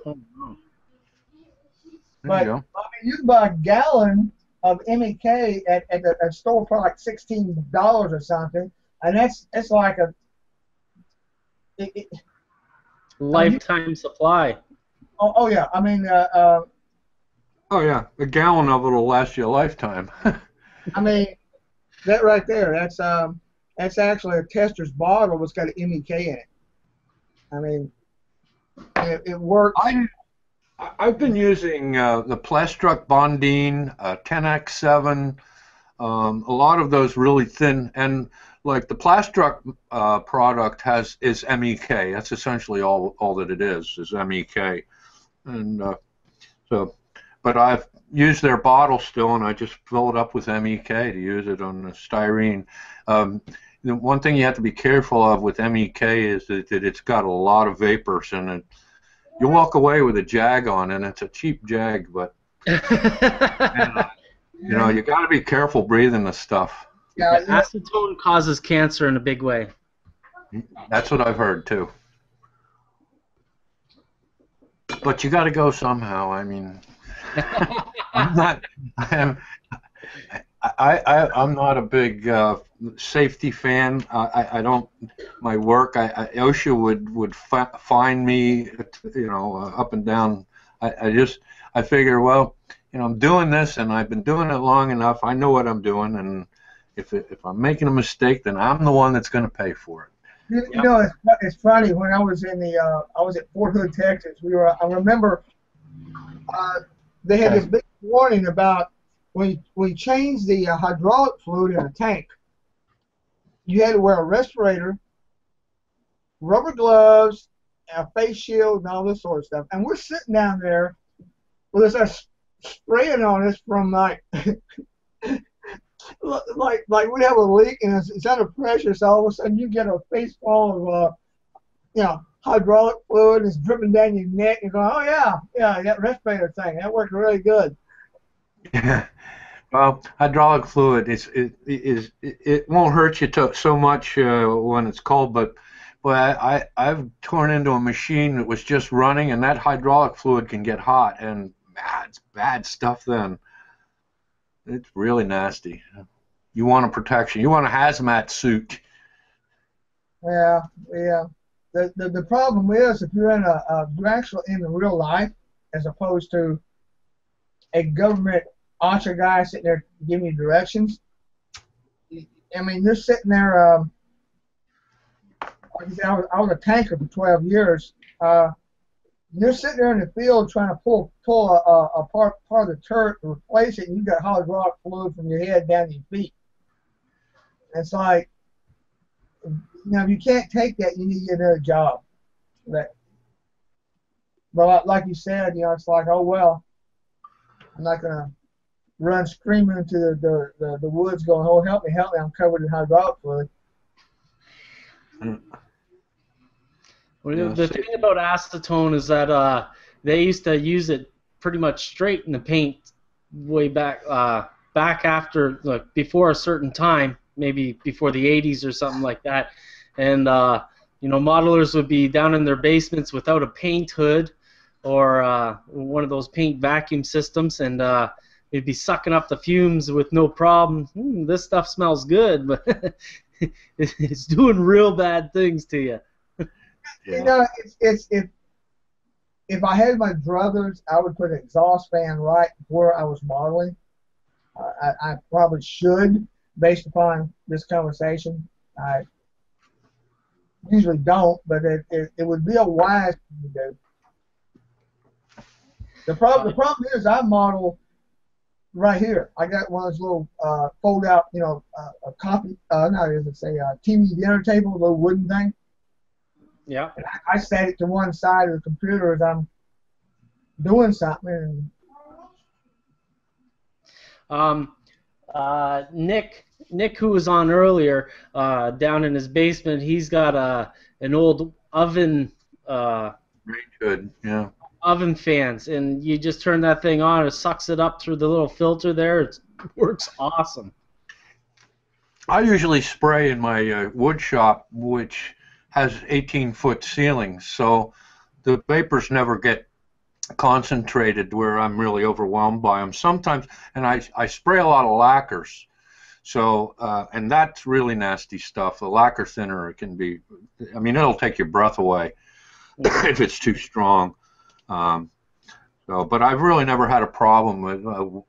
I do have a fan that I put at the one end of the building, and it blows away from me, so that helps. But generally, I don't have a spray booth or any of that business.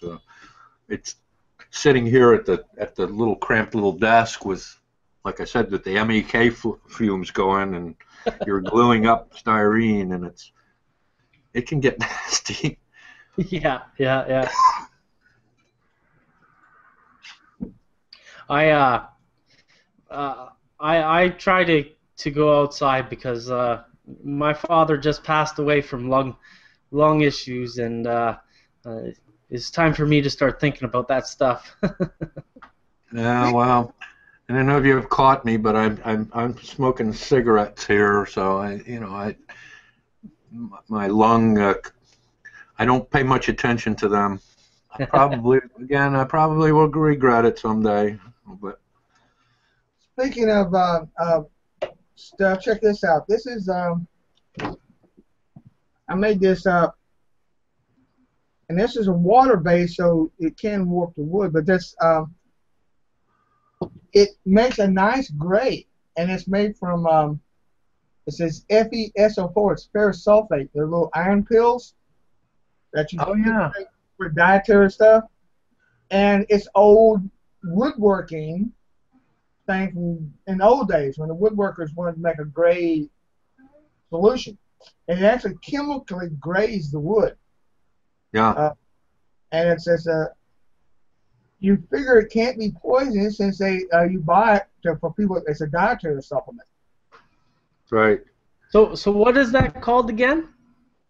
Okay, if you go to the drugstore or to the Walmart, over there where they got like the green, all the not the drug, but the supplements they sell, the roots and all that kind of crap. It's an iron sulfate. It's an iron pill. Iron sulfate.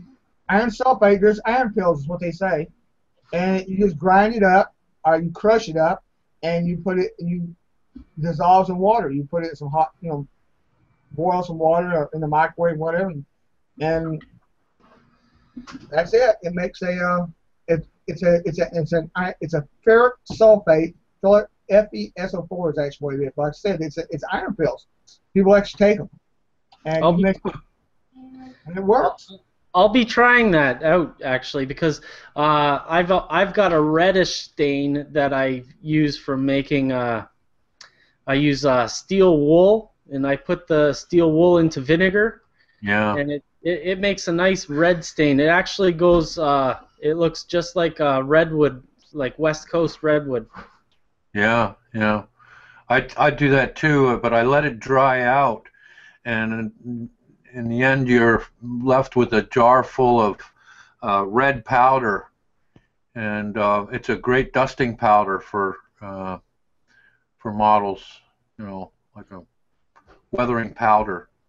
That's a great idea. I have one of those bottles dried out. I'm going to try that. It's funny. I read somewhere somebody was asking again in one of the forums. What color should I make the red to look like an old barn or an old, a mine? And I'm like, dude, they made it from iron oxide because it was cheap. Yeah. And you got a binder of some sort, and whatever color iron oxide that they come in different colors depending on the purity and the other chemicals. There's no answer. It's whatever. Yeah, the binder used to be buttermilk. Yeah. Of all things. Well, I mean, all you gotta do is leave milk in a glass and try to clean it afterwards. It's like good gravy. Yeah, buttermilk and lye, or I'm sorry, buttermilk and lime used to be the basis of whitewash. That was what they painted a lot of barns with. Yeah. Oh, really? Yeah. That's awesome. I have buttermilk paints that I use in my business, and I'll actually use them. The colors are great. They're powder, and they're in powder form, and you just mix them with water now. But the colors are nice old antique colors, and I use them a lot in my modeling. I just thin them out a little more, and they're made to replicate old furniture. That's the whole idea behind the initial sale of the paint. So they work great for making an old-looking building, Where do you get paints like that? That's a good question. I have gone to ordering them online, and I'd have to run out to my barn to get a bag. The company, I can't think of the name of the company. I think the name of the company actually is Old Buttermilk Paint. And I don't know whether if you Googled that, you would find it or not, but they come in bags of powder. And the other nice part about it is this powder, if you find the right combinations of color, it's a good weathering powder as well. I use it, like I use black on the bottom edges of boards and things like that, and just dust them with the powder, and it sticks nicely like a say a Bragdon's or an AIM powder. It works really nice over what I normally use is artist chalks if I can't find the color that I want in the buttermilk paint. I'll be adding all this stuff to the show notes for the recorded show. Like I'll find out where to get those paints and all that jazz, and I'll put in the show notes also where to get the driftwood for the people who are lost without it. Yeah.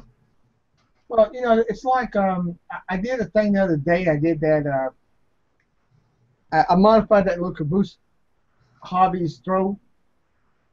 Yeah.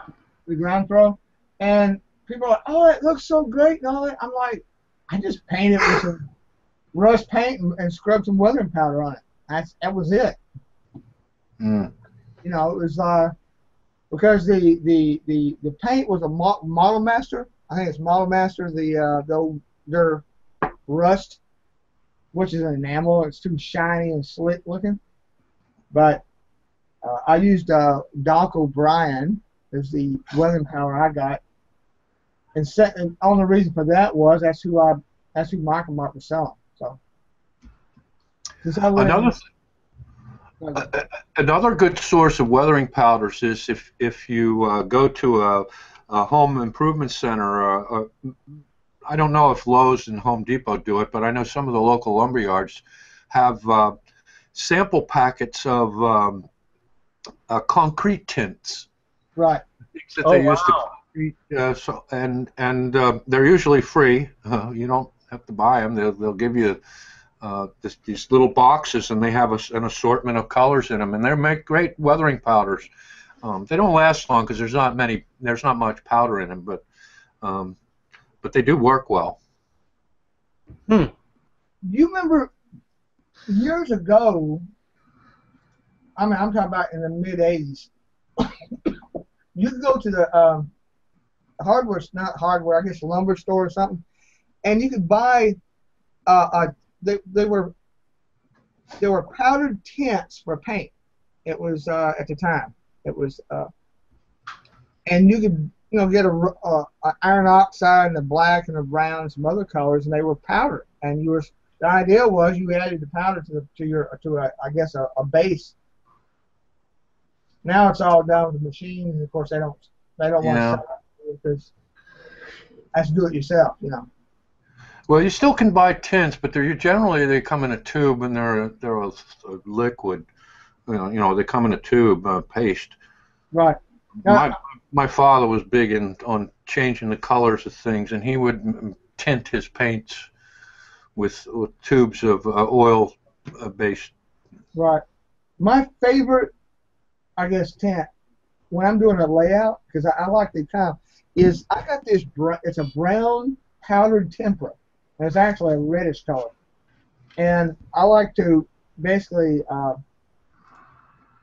paint my base color of my rock, and then I take it and I just sip this across it, and then hit it with like water, spray on there, and it washes it all down into the cracks and that sort of thing. It just, of course, when I go to Michael's, if they got powdered tempera, they got everything but the brown, which I don't understand, since the brown is actually probably an iron oxide base, and why they don't have a basic brown color, I don't know. But I ordered something when I ordered from Dick Blick last time.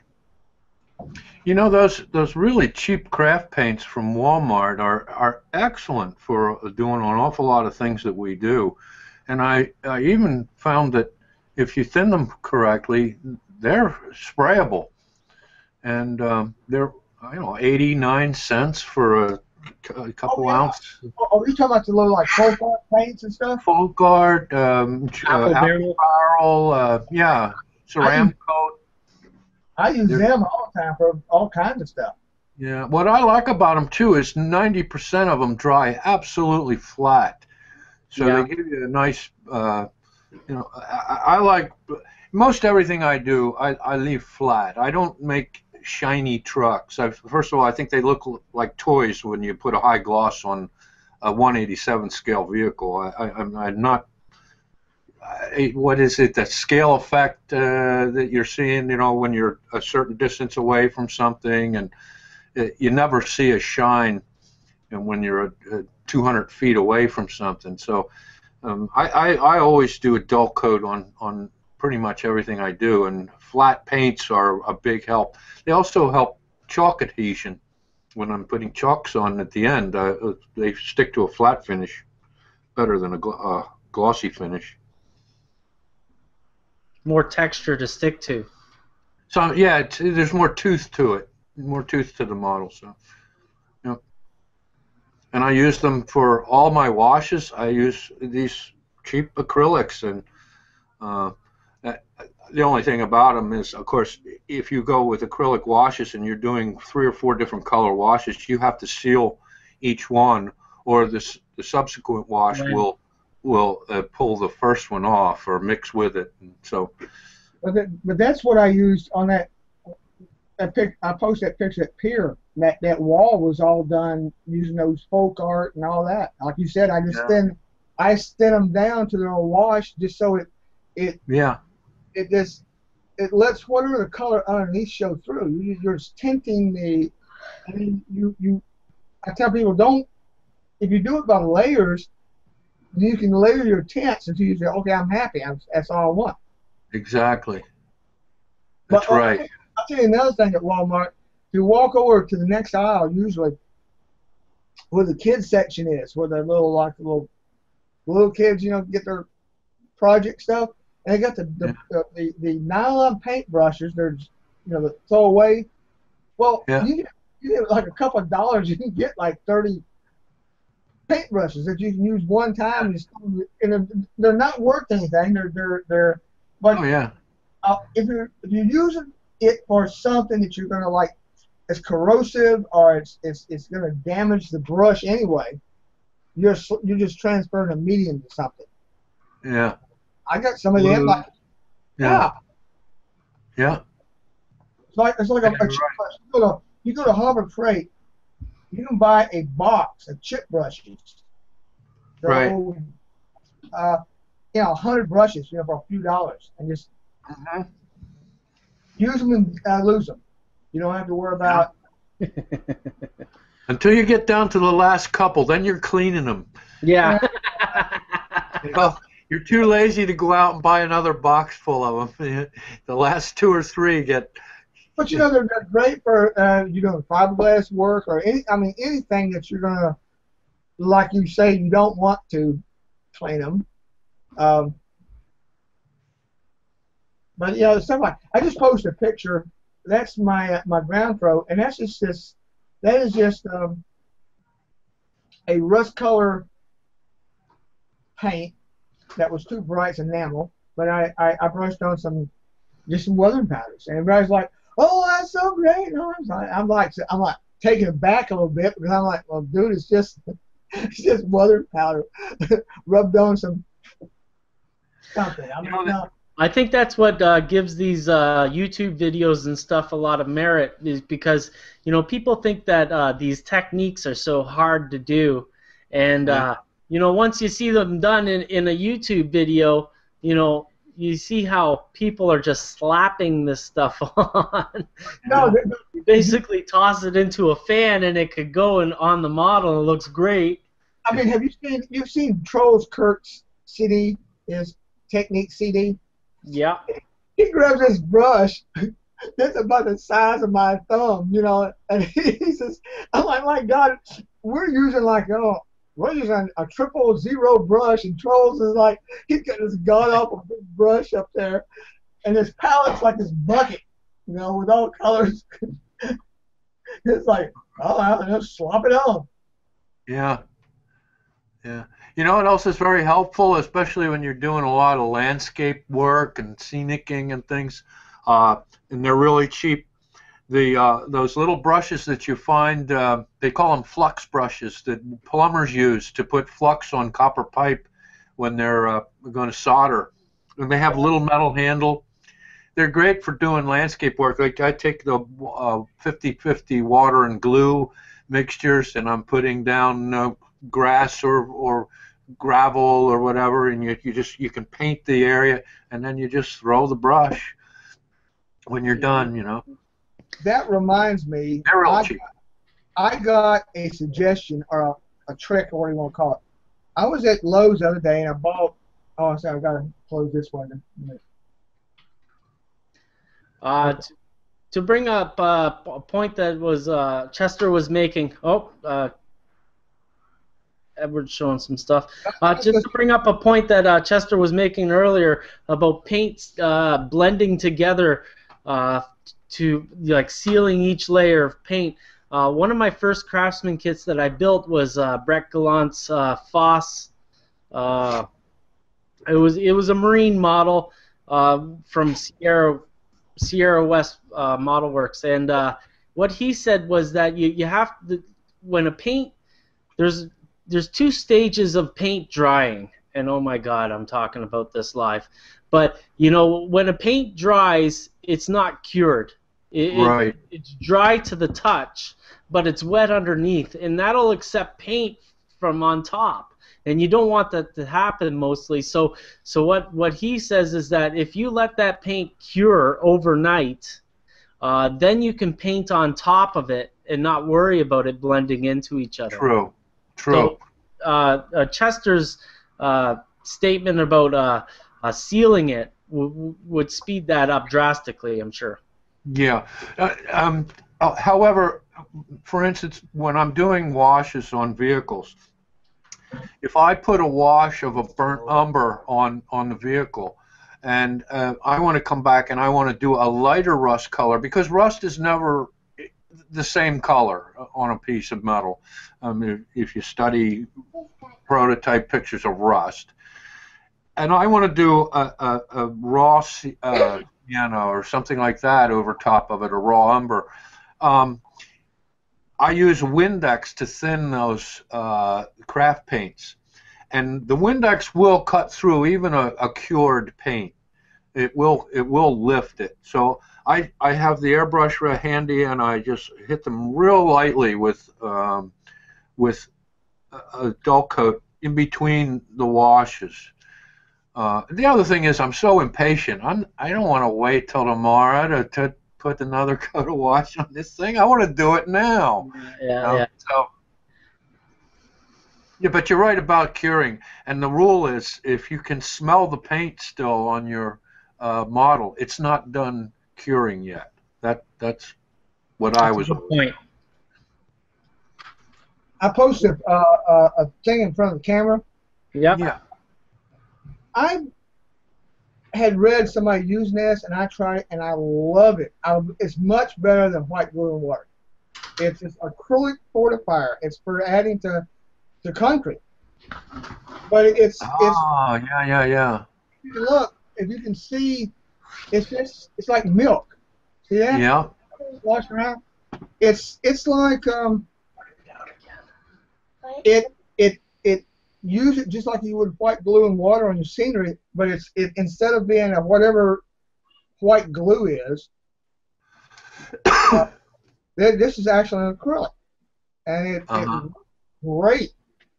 Yeah. The only problem I have with white glue is, of course, if it dries and you haven't actually covered the surface, that you're getting the little gloss shows through at you. You know, you have to even dull that up somehow. Yeah. But white glue dries glossy. This stuff seems to dry pretty flat. I mean, I haven't noticed a problem. I mean, I've used it like on ballast and basic, rock and junk I'm just gluing down. I use a lot of a paper base for my scenery, since you can buy a half a cubic foot, which I guess is like 50 pounds, for like $3 at Lowe's. I mean, it's you screen it a little bit and you get all it's great stuff. So there's you talk about stuff that you can pick up in bulk at places like home improvement stores and stuff, and the selection of things that you can use in modeling is just myriad. There's just so much. I use Durabond drywall compound, which is a powder. It comes in a bag for plaster work, and it comes in different drying times. There's Durabond 45, Durabond 90, yeah. Durabond 120, and the drying time determines its hardness. The longer it takes to dry, the harder it gets. So if I'm doing a project where I want to carve something, I'll use the Durabond 45 because it's softer and I can carve easier in it.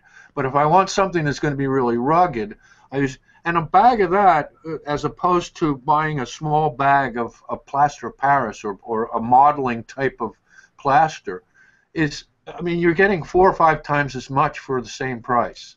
Mm-hmm. You know? Yeah. I cannot. And there's just so much of that kind of stuff that you can get. I mean, again, wood stains we talked about. That you know.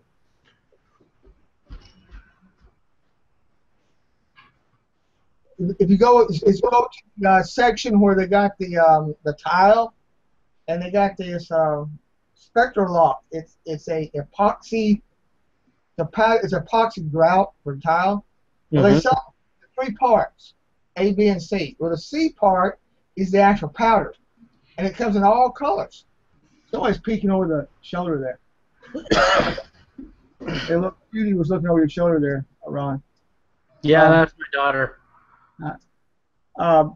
But yeah, you can get this. It's a powder, and it's for that grout. And I use it for dirt. I mean, you can get everything from a dark to a light to a red to a whatever, and mix them together, and it's grout makes good dirt. Actually, on a display layout I was working on with a friend. Hi, what's your name? That's my daughter Jessie. Wave hi, Jessie. Hi, Jessie. I was working on a display layout with Joe LeMay for Imagine That Laser Art, and Joe brought in a box of grout and used it for the roads. And the texture of the grout looked unbelievable. Like it was amazing how it was just ready-made road, like tar, chip and tar road basically is what it represented. Yeah, it's a good texture. It's almost like talc. It's so fine, so you can use it for all different scales of modeling. Yeah, grout's good stuff for modeling. Well, again, like I say, there would be a good project for somebody to go into a home improvement store and make a list of all of the things you can buy in bulk at a home improvement store or hardware store that you can use in modeling. You know. Sounds like my next video. I got one for you.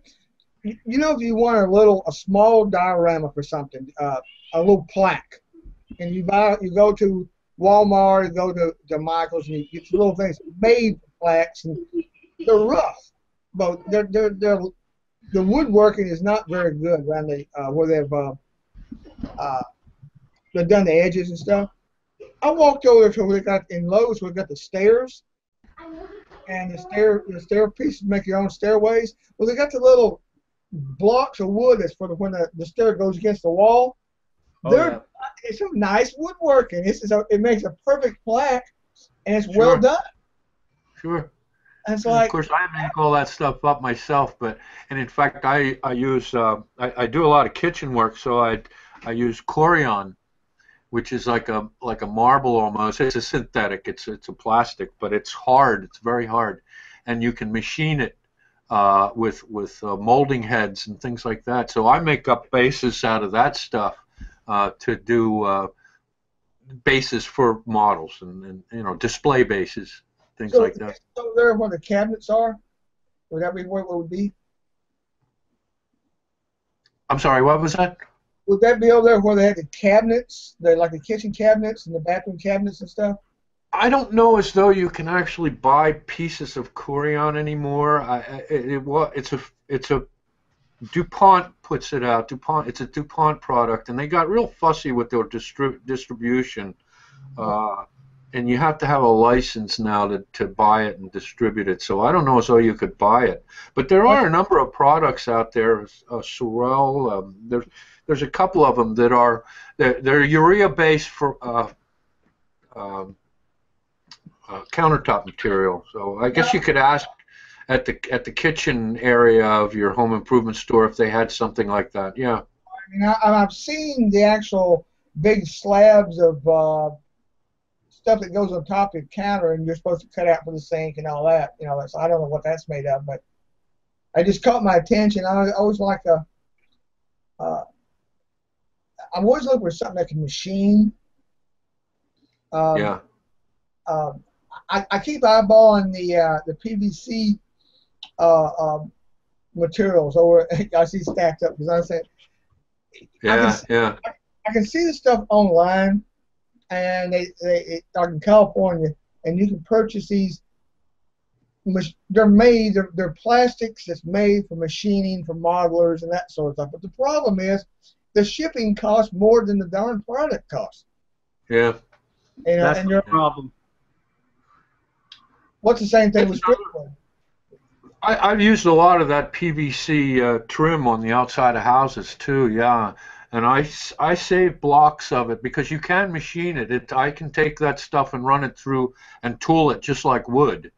You want to put a molding on a piece of plastic, it's easy. You just do it the same with a router or with a shaper or whatever. So it shapes up nice, and it doesn't rot.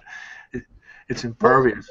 What I was looking for was I've got I got a mini mill. I got a little Proxion mini mill, and by the way, which is it's too small. But you're always looking for something to make jigs from. Yeah. And that's what I was thinking was I've used wood to make jigs. And I've used a Sinatra, which is it's a PVC. Yeah. A model it's in sheets and for sign, but it's a PVC material. It's a small what they got closed.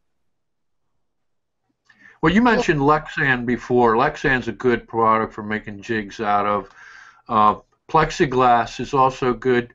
I use hard maple, rock maple, to make a lot of my jigs up for my shop. It's easy to machine and tool and make whatever you want out of it, drill it, but Lexan and plexiglass are both good products for making jigs. All the inserts for my saw, my big saws, my woodworking saws, are made out of Lexan and plexiglass. Right. Well, that's what I used when I made the insert for my new. So I could use I was trying to make strip wood. I had to have the zero clearance for the blade. Yeah, you mentioned it. Yeah. Okay, you're the one to ask what blade would be for a small saw like that would be worth.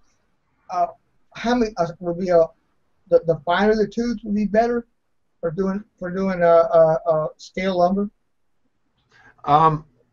I personally I use my big saws even for cutting, and I have a zero tolerance insert for the saw that I use, and they make for big saws, they make what they call a planer blade, which when you run a piece of wood through it, you don't see the saw marks. It actually gives you a really beautiful smooth cut, so that's what I use basically for cutting up strip wood. I don't know whether you would be able to find one for a modeler's saw. They have the blade it comes with is like 80 tooth or something. This is a general purpose saw blade, but then they sell like 160 and 240 tooth, and they say it's for plywood and that sort of thing. And I was just wondering. Well, the thing about the saw blades are, of course, everything today is carbide tooth, and the more number of teeth you have, the more aggressive the cut it is. The planer blades are not carbide; they're just steel blades, and they're honed hollow so that as the tooth of the blade cuts through, the rest of the blade clears the wood. Yeah. You don't get that back cut when you pass a piece of wood through with a saw. When you look at it, you see all these little circular marks on the wood. Well, you don't get that with a planer blade. But again, I don't know whether they would be offered in a hobby type saw. I believe they're just you can buy different kerfs in it at the hobby blade. And the whole blade's only 4 inches, something like that. It's 3 or 4 inches blade, and you can basically buy a carbide blade, for doing tile, I suppose, or something. But basically, you're getting the regular one, and you get the one with the finer teeth, which is they talk about. It would be logical if you're cutting a harder material. You don't want a big blade because it's going to grab more than a little blade will. But anyway, I haven't messed too much with that. I tried cutting some wood. It did okay on that poplar. I wasn't. Maybe I need to practice some on it. You know, what, Miss Key? I got my cats over here bugging the hell out of me. What? So guys, I'm gonna have to leave soon for the Mother's Day thing.